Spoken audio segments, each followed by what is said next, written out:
Women are often the unsung heroes of many historical tales, mostly because gender equality wasn't as important as it is today.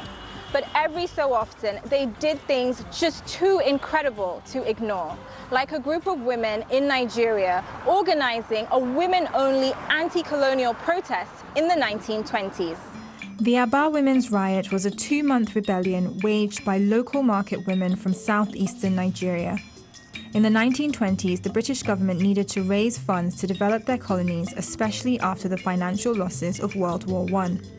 One way they came up with to generate revenue was to impose specific taxes on women in the colonies. The women felt they were being treated unfairly by the British, especially because in Igbo culture, women were exempt from paying taxes. More than 10,000 of them came together to protest. The For Women by Women protest against the new tax policy was strategically planned and executed, but it grew from a peaceful sit-in to one of the fiercest resistances the British ever faced across their African colonies. Dozens of women were killed and severely beaten as they attempted to redress social, political, and economic grievances.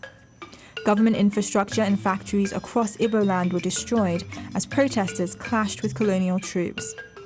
The Aba Women's Riot resulted in the deaths of 51 women and 1 man.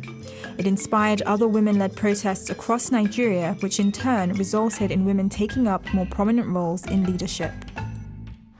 What an incredible tale of courage and bravery by those women. And in 2018, the United Nations Women Agency officially recognized the role that the Aba Women's Riot of 1929 played in initiating Nigeria's independence movement, which, if you ask me, is pretty amazing.